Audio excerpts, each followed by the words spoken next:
Okay, welcome to Game 4 of the Small Games finals between Chattateo and Alipata. Chattateo is currently up 3-0, so this is a must-win game for Alipata if they want to stay alive. Okay, so they have Puka again, but they have Trading Post and Church for trashing. So it's not that hard to deal with the curses. Also, Museum Fairgrounds. So that's a lot of points for having diversity. I can only see getting to 18 differently named cards. Yeah. What is the 18th card? It's Cursed Gold. Ah! It's the one that I'm looking at right in the middle of my screen.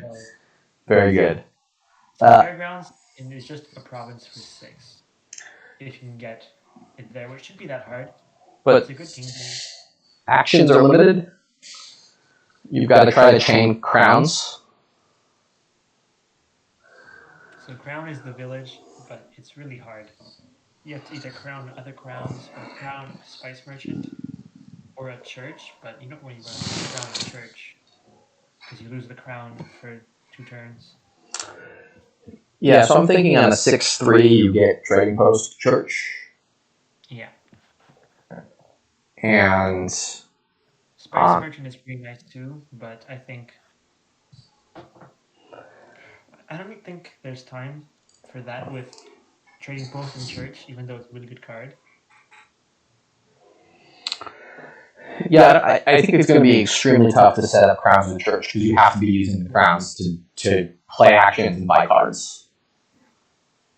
That being said, I think you want to play with crowns because your money in this game is coming from treasures mostly. If you can set something up with like a big wild hunt stack where you have a bunch of crowns and wild hunts and then you gain your points from the states, that seems at least possible. And you could do some work with church. If you have 2 crowns in your starting hand, then that's just you don't have a turn. Yep. If that's how you work. And all your opponent needs to do is get one wild hunt to sort of disrupt that strategy. So we'll see if we get a mirror on the opens. I think you're very, very sad on the 7-2 here. Yeah, that's just horrible. 7-2, I would just take maybe Spice Merchant. Don't see anything else. It would just Trading Post. But yeah, but I think Spice Merchant would be better than that because you don't have to take a curse to start. Yeah. And honestly, I think I would play with Spice Merchant, Trading Post, and Church. Yeah, but Spice Merchant is so good in the open, and none of them got 4 open. They got 6. I would have considered Spice Merchant Church also if Puka wasn't in the game. That would have been a pretty obvious open. But yeah. Of course. Yep. And I think you're somewhat okay playing your Cursed Gold because you can trash the curses with Church or Trading Post. It was much easier trashing here than in the other game where there was just displays. Yeah. So do you bite the bullet and get the Silk Merchant there or the Crown? They ended up with the gold, which is the more money-ish strategy here. Yeah. Certainly just like a money-ish strategy, even with like church library, there's even some stuff you can do there, although that seems really tough to set up consistently. Money strategy won't get you many points for Fairgrounds and Museum. Even if you don't even go for Fairgrounds, Museum is a lot of points. And yeah, you're going to end up with like, okay, maybe 1 Wild Hunt, 1 Crown, and they're going to draw a bunch of stuff dead. Yeah, and I'm thinking, you get 5 provinces, then I say fine, I'll switch to Fairgrounds. My Fairgrounds are worth 6, your Fairgrounds are worth 2 right now, so then you've got to stop and get some more uniques. Although it's pretty easy to get the Fairgrounds up to 10 here as you start, as the money stack is going to have, all the treasures, the church, yeah, they're both pretty close to having that now.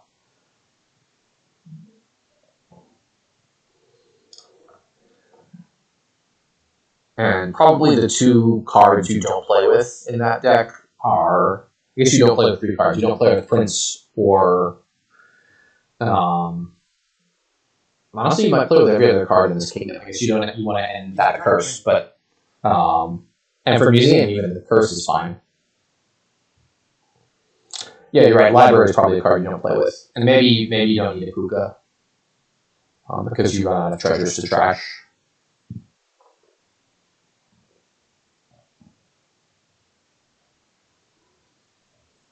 Okay, well, this prince is really sad here.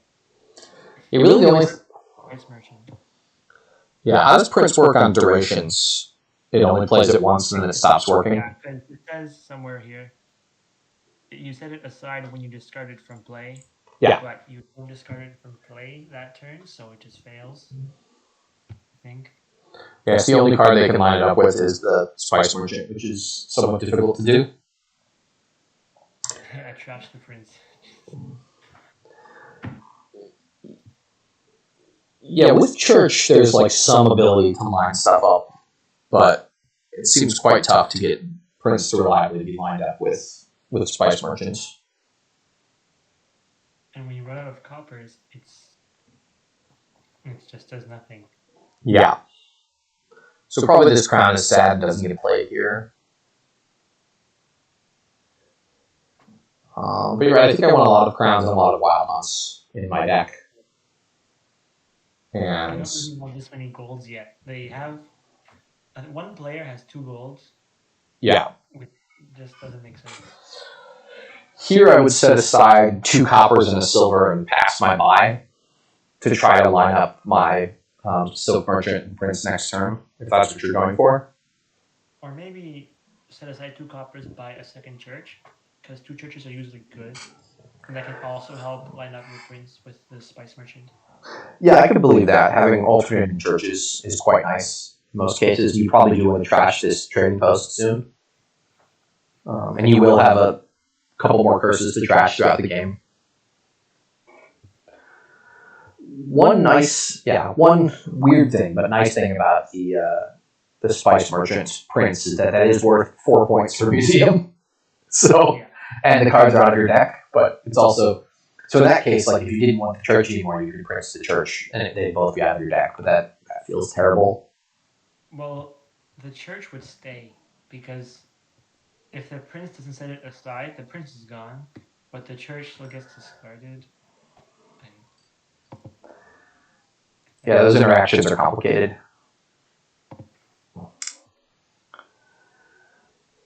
So a somewhat okay turn was able to get the Silk Merchant set aside. Unfortunately, there's almost no treasures left to trash. Although I think Alipata has 2 golds down at the bottom of that shuffle. So I expect to start seeing jumping into provinces here. I think you can probably buy 1 copper here. That's not completely crazy. I'm not happy about it, but it's not completely crazy. I suspect we'll start seeing provinces now.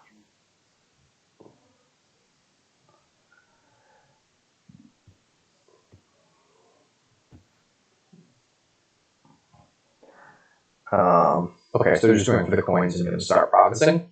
Looks like. The crowns in this, this is the situation where you could set aside with the church just all the crowns and have good things, but they don't have draw, so there's not a lot you can do with the crowns. I would consider this is weird trashing copper for buys and coins, setting aside the hand and then buying 2 coppers. Yeah. It feels weird, but it's weird how this deck is made here. They're triggering a shuffle that's just not very good. And they really need more golds if they're playing with this deck. And the second Spice Merchant feels pretty irrelevant. You could just trash it with Church now because you have a Prince Spice Merchant and you don't need more. Yeah. Okay, so they have almost no money left. Yeah. So they need to buy. I think I would buy a gold here over the Yeah. mainland. Set aside 3 and then buy a gold. Yeah, because you need the money so badly.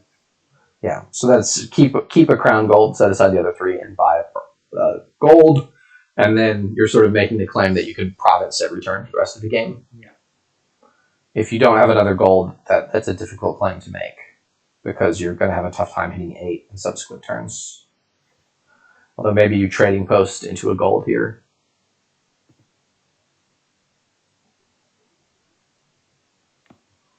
But Chattateo is having similar problems.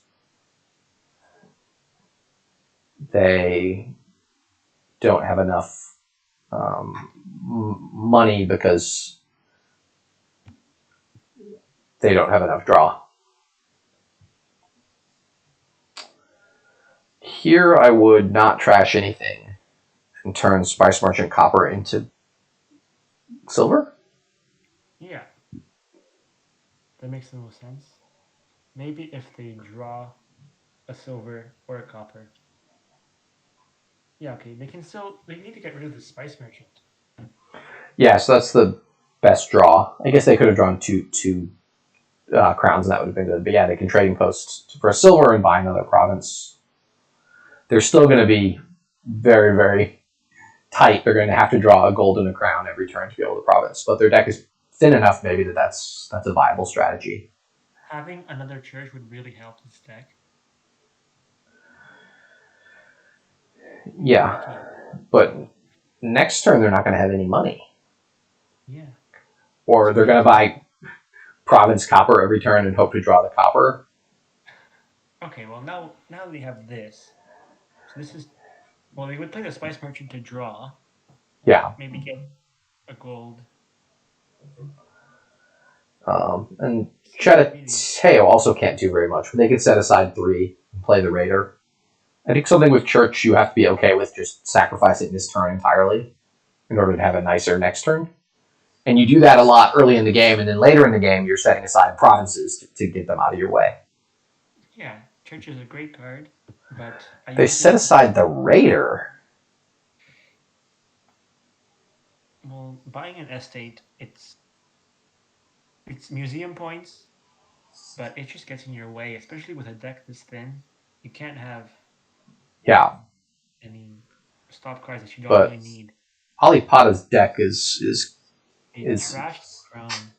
Yeah, I mean they have sort of no way to move forward here.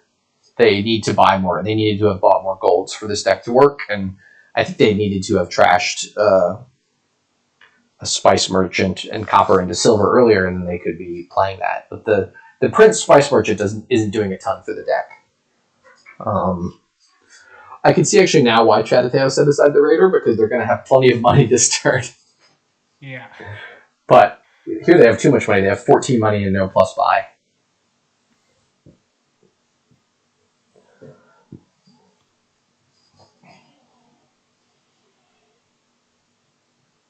Okay, so yeah, they didn't play the silver, but if Alipata had a silver, that would be nice to force him to discard a crown or a gold. I guess they knew that Alipata doesn't have a silver.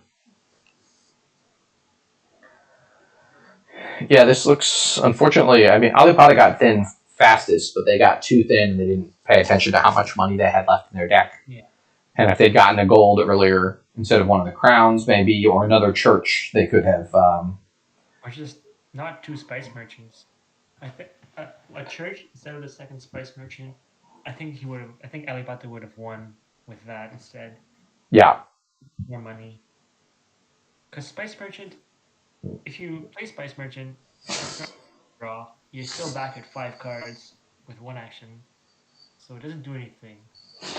Yeah, and Alipata's credit, they figured out their mistake. So that's one of the nice things about SmallGames tournament. It's for players who are in the lower rating bracket, and both these players now will be probably in medium games the next time around. And who knows, in a year we'll be seeing them in the big games, which is not actually a tournament, but I guess big money is technically big games. yeah. Although that's sort of like super games.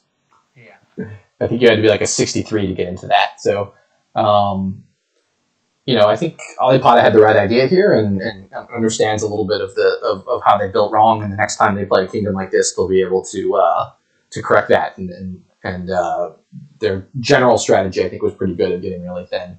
But Chattateo just had enough money density that they were able to win this game. And with that, the Small Games Championship. So congrats to Chattateo. I hope we can see them in medium games next time. Yeah, I think they both played pretty well. And obviously we made some criticisms of the play, but I think that's just we can always see both the hands and all the cards and talk the strategies out amongst ourselves. So it's certainly easier for us. But I think Alipata has nothing to be ashamed of. They played quite well. And definitely congratulations for Chattateo on a pretty resounding victory here. All right, any final words? Well, it was fun to commentate. Definitely fun players, interesting plays. Yeah. Mostly close games. Yeah, other than that super long black market game, it was a good commentating. Look forward to commentating with you again in the future. And please, listeners to this, viewers of this, let me know if you have any comments, questions, or suggestions for strategy or either of the players. Always happy to get feedback. Thank you all.